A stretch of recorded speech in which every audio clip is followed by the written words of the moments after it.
Franco is a Houston-based music lover, as I would say. It's a passion that had come from long years of being in the industry. Was a DJ for over 15 plus years. So when I was getting ready to move into other things in life, I thought, you know, with my experience and what I've seen in the industry, I'd seen a niche. Because the regular big record labels, they look for the big names. But if all of us want to cater for the big names, who's going to cater for the I call them the undiscovered voices? So I think it's always a pleasure that, you know, you can give people an opportunity for the dream. And actually, because even the big stars, they started somewhere. Everybody started somewhere. So that's where I am. I'm the guy on the ground. Oh, yes, that's true. But like I said, when the whole mantra of this label, it's about identifying talent. It doesn't matter where it comes from. You know, Africa, as I would say, is one. If music now is so universal, okay, so if it's good in Sierra Leone, it should be good in Liberia. If it's good in Cameroon, it's good in Nigeria. So this cross-cultural phenomenon is what has made music, especially with the resurgence of the Afrobeat. I think there's no telling onto how far or what we can do. But then limiting ourselves to say that because I'm from Cameroon, I'm just going to work with people from Cameroon. Because I'm from Nigeria, I'm just going to work with people from Nigeria. I think we're kind of limiting ourselves. Yes, I would say so. And because if you look back in the days, say like 10 years ago, you know, African music, if you walk down in a club downtown Maryland, you would not hear African music. Okay? Even like back in the days when when you go to an African party, all you hear was American music, was hip hop. But with the coming of Afrobeat, I think even our little kids at home today, believe me, they would sing tunes that come from the motherland, and that's very inspiring. That's true. I think it comes more with first of all, understanding the business of music. Because the business of music is very separate from the making of music. Okay? If you can understand that, you know, music takes more than production. If you can understand that music takes more of marketing. If you can understand that music takes more into your core values, how can we then integrate music? How can we integrate marketing? How can we integrate production? And PR has become a very big part of the African market of late. You know, back in the days, our artists would just play music and just hope that, you know, CDs would sell through distribution companies. But if you look at the typical industry today, CDs don't sell. You can get music online for free, anywhere, anytime. A 5-year-old kid can go online and get music for free. So it calls for a different strategy. It calls for more aggressive marketing. It calls for effective PR.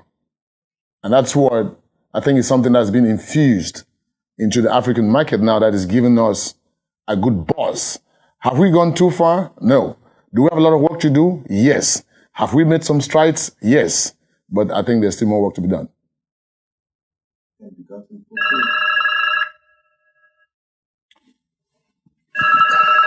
Just a minute, sir. Hello, this is FrancoRecords. How you doing? Yes.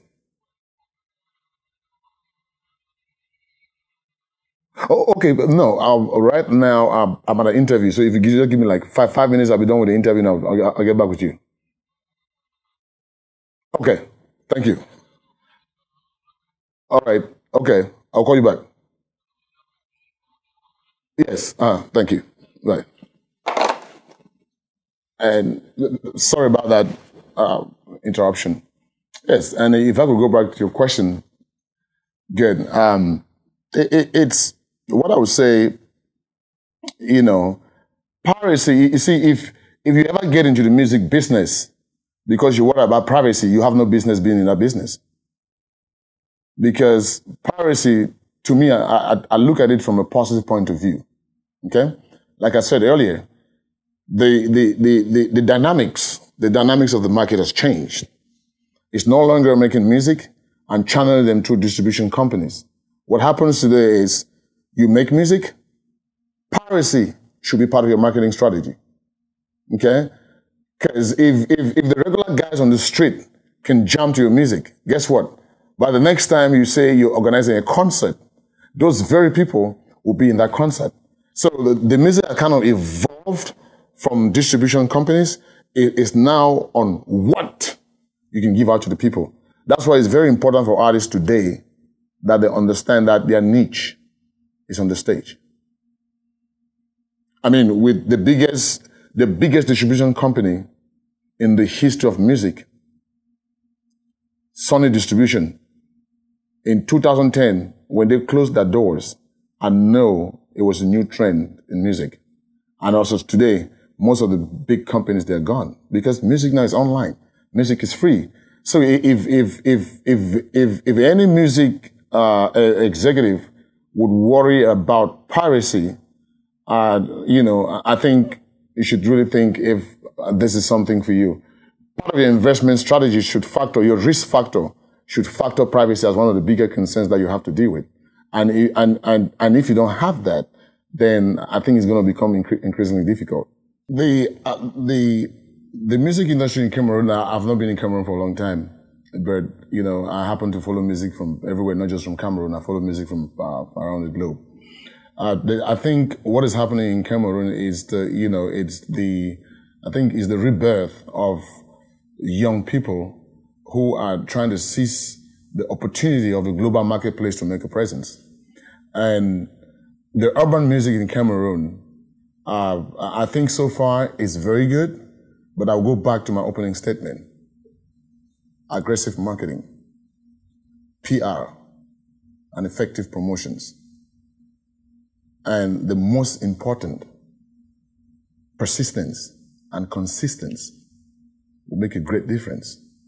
And lastly, this effect that you either know if you're in this business industry, if you're in for hobby, or if you're taking it, on a long-term scale. Because what you realize is most of our young people, from what I've been reading online in Cameroon is, I will call it the one song syndrome. Okay? You come out with a song because it gets a little attention here and there, here and there, here and there, here and there, and then, you just relax and think that, you've already made it. No. There's nothing like arriving before the arrival. Okay? As a matter of fact, there's never an arrival. Michael Jackson died. He died persisting, pushing, still to give the best, but that was the king of pop. So I would really want our young people back home and in Africa at large to understand that, it's not a one-day thing. The person who wins is not the guy who was first on day one. Okay? But it's the guy who was, who kept moving for 100 days. That's what I think, should be really important. And looking at the Cameroon music industry, Makossa, which is, I call it the identity of Cameroon, has kind of shifted. Okay? And this is because of the Afrobeat influence. Because the younger people now appreciate music more. So, and they are more attracted to this Afrobeat because of the upbeat. Okay? That's why the huge influence from Nigeria, which I think is a very positive influence. And, Nigeria, I think when you look at the music industry in Cameroon as of now, you can say without mixing words that the Nigerians, they have mastered the craft. They know what it takes. They know what to do, when to do it, and with whom to do it. And that's why you can even see there's this influx now from Nigeria now to other African countries. They're making great strides. But the good thing is, these other countries, they are also taking advantage and copying what's being done out in Nigeria. And that's why you're seeing I think within the years, we'll see better music, better products across the continent. Makossa has its place, but Afrobeat is just what we know for now. How long it's going to stay is not something you can tell, but I think for now, Afrobeat has taken Africa, has put us on a different map. Because like I said before, you go to a club downtown New York, you hear the playing African music. That's very unusual. So there's a great influence from our kids today on African music. They know the main artists from Africa. I think that's a huge influence to them as well. So far on FrancoRecords on the team, we have 4 artists so far. There's Superval, a very talented artist. He's from Kumba in Cameroon. We have about 3 albums out for Superval. There's Riziville is a new signee that we just signed, and that's why I'm actually down here in Maryland, because we were doing a music video for him. A very talented, Afrobeat, but he's more of a rapper. Then we have a Busy from Sierra Leone. He's one of the old guys in the label. And we have DJ Skipper. Back in Cameroon, they call him Jerry Cleo. Yeah, he's also in the label. So those are some of the talents that we have right now. We're open, but I always believe, you have to start. Charity begins at home. Okay?